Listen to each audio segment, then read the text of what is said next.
Hello, this is Dave Carney with the Carneys, and welcome to our first Two-Wheel Tuesday.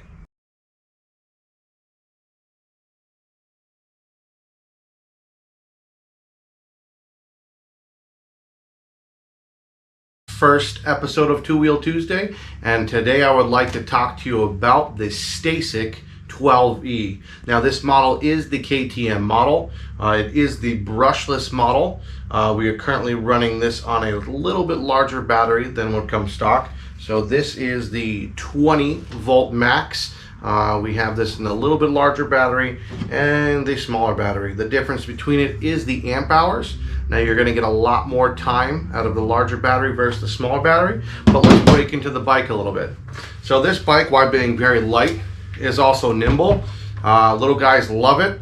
About 13 miles an hour is what you're going to see out of this this bike. It is a little adjustable. I would say age range realistically is going to be between the ages of 4 and 6, 6 being on a little bit of the larger size. Now my son that rides it is at 6 years old. We did bump the seat up. I did move the bars up. He loves it. Mode 3 is kind of where he lives at. It does have 3 different separate modes, which I will get into a little bit later, but he is absolutely loving this bike. The large thing is the high torque. He pulls wheelies off of the start, has a blast, does his burnouts. Can't really complain about the bike's torque. It is awesome. The power, like I said, is a 20 volt. They could run Milwaukee 18 volt batteries. There's a bunch of conversion kits online. I know a lot of the guys really will switch to the DeWalt's and other brands, pretty cheap kits between $14 to $18 price point. But that brings me to the price of the bike itself. Now, why this bike is awesome, it looks great, functions wonderful. The price is a little hefty. Now we're speaking anywhere around from the $700 range to the $900 range. Now the KTM and other Husqvarna ones will run you a little more than the standard black edition. There's also a blue one, a few other color combinations, but they are a little pricey. That's the big thing on these bikes. Why they are awesome, kids do love them. They are pretty expensive. Now this is a used one that we picked up. Kind of had to change some fuses, go over the bike a little bit, oil and grease some things. You could pick them up much cheaper used. Used market probably is anywhere between $100 to $300 depending on condition. Now to go over the brakes, it is a single brake, rear wheel brake that is a drum style on the rear end. Not great, but the larger ones do come with the hydraulic brakes, but it's good enough to stop the little kids. It's gonna suffice. A little adjustment every once in a while. Cable is finicky. This one has been crashed a few times. Cable is pretty beat up. That is due for a change. Moving on to the tires. They're pretty tready. It's just kind of a heavy duty bicycle tire. Nothing super special, nothing crazy knobby. I've seen a couple guys kind of, change the tires out, change things around. The other big thing a lot of guys will like to replace, if you look here on the bottom, there is a plastic foot peg. Now this is small. It's not great for the kids, but it will function. They do make aluminum foot peg kits. A lot of the guys will transfer that out for that larger foot peg. But overall, it's a great bike. We're loving it so far. I haven't had any, or at least not many issues. We did get the overheating. He was running it on mode 3 for probably about 30 minutes. And it will blink and tell you to shut it off and let it cool down. Quick little shut off, take a break, jumping back on it. My little one does love to do the burnouts, so he will quite often rip a couple good burnouts and heat that motor up. Mode 2 and mode 1, we haven't seen really any overheating issues, just on the mode 3 pushing it pretty hard. Besides that, like I said, we do have the larger battery. It'll run anywhere from about 30 to 40 minutes depending on the ride. If the kids are hitting some heavy hills, soft dirt, it is going to lower that time down. Now the smaller battery, which I think this one is the 2 HA amp hour battery. This is going to be about 15 to 20 minutes. You're not going to see much more out of this one. It does burn through pretty quick. The 5 HA is the one I was talking about. Get about 30 minutes of realistic use out of it. Does charge up pretty quick.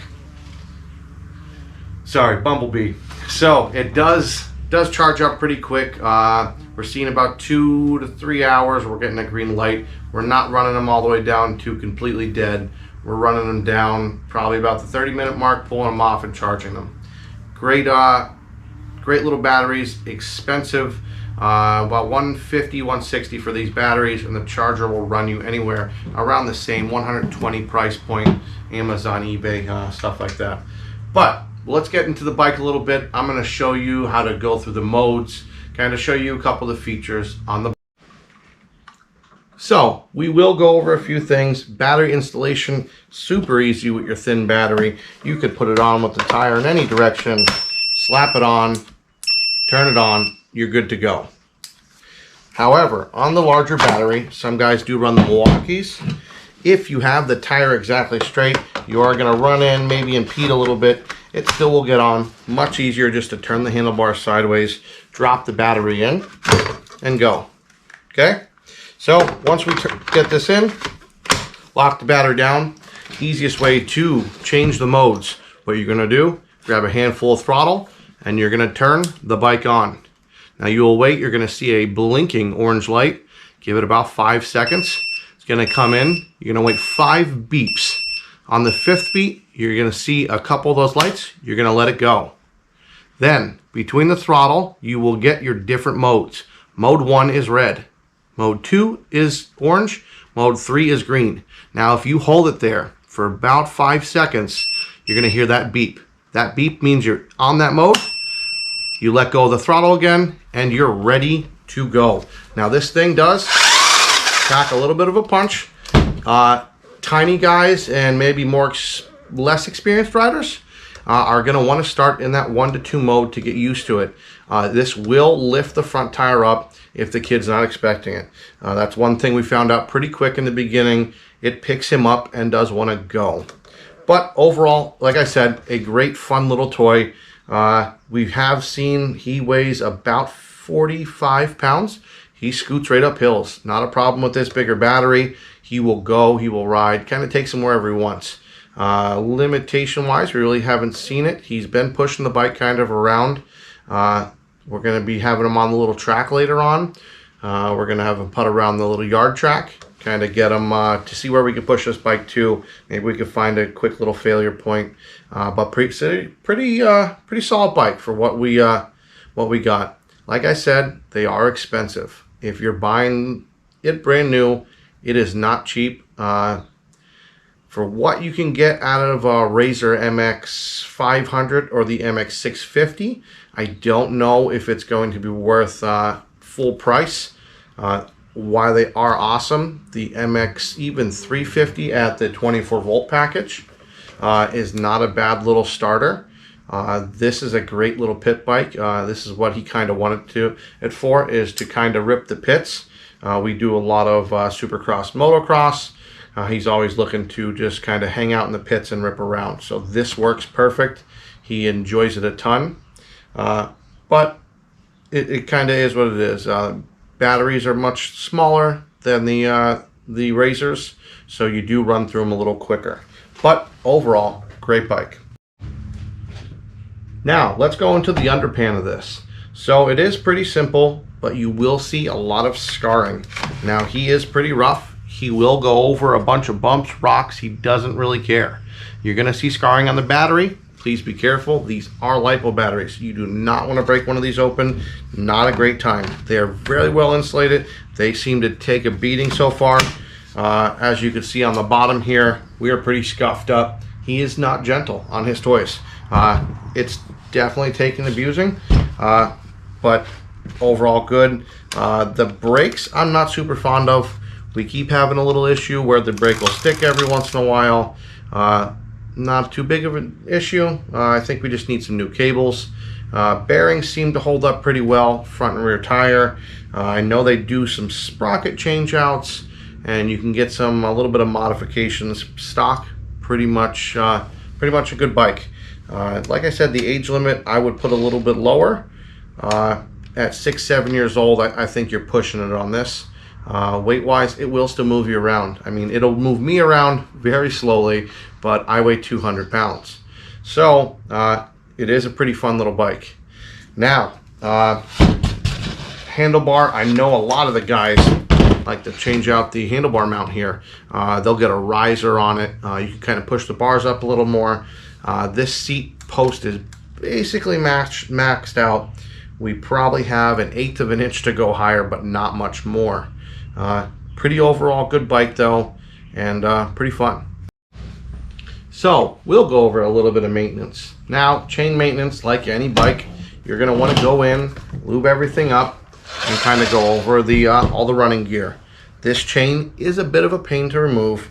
To get the chain off, you could sneak it out from the back tire without removing the plastic motor cover, but to get it back on, you're going to have to take this covering off. So this cover has about 5 bolts. Pull it out. It's very simple, but to get everything back together, there is a power link set up on this chain. I would keep that chain pretty oiled. They do collect a lot of dust. We probably oil the chain once a week, just like a lot of our motocross bikes. Taking care of this chain will go a long way. Pretty cool little setup. It is a direct drive right from the motor down to the rear sprocket. Pretty cool little setup. Not much to it. Going over tubes with these are just the standard bicycle tubes. Nothing super special about these. On the front, we just have the standard tube. On the rear, someone has decided to put in a 90-degree tube. Now, if you can see that, oh man, that's awesome to put air in. It makes everything much easier. But the big one for this, you got to make sure you have this facing towards the sprocket side. We have this cool little sound that'll come around and click on the brake, which is not that fun. You'll hear a little tick. Very annoying to me. Kid doesn't seem to mind it at all. But if you're going to put this type of style on that'll make it a little bit easier to get air in it, make sure you put it on your sprocket side. So besides that, great little bike. Now, I guess we can get to some footage of him ripping it around. Hey David, so tell me some things you like about the stacyc 12E. I like how fast it goes. Does it go pretty fast? Yeah. Okay, hey, let's take it for some rides. Okay.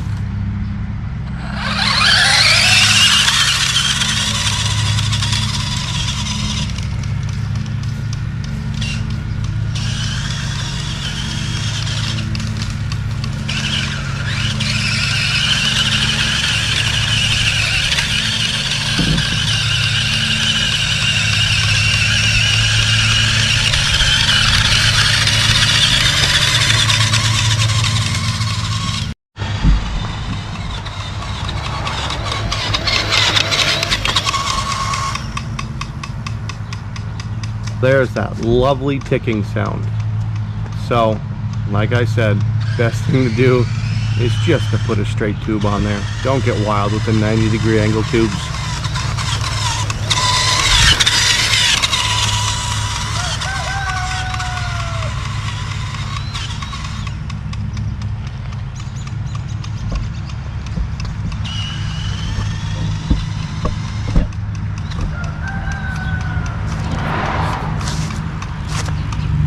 This is for the bands.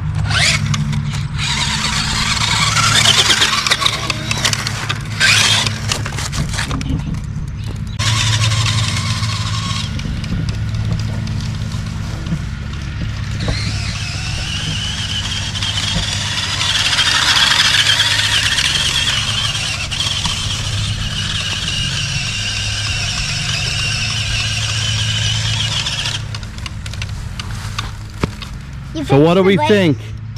What do we think? How do you like it? How fast it goes, and I like the wheelies. You like the wheelies, that's your favorite part, isn't it? Yeah, and the burnouts. The burnouts. There we go. You got it from David. So, out of a 1 to 10, 10 being the highest score, What do you rate the stacyc 12E? 10 out of 10. 10 out of 10. Well, you heard it here. Thank you for watching the Carnies, and we'll see you the next time on Two Wheel Tuesday.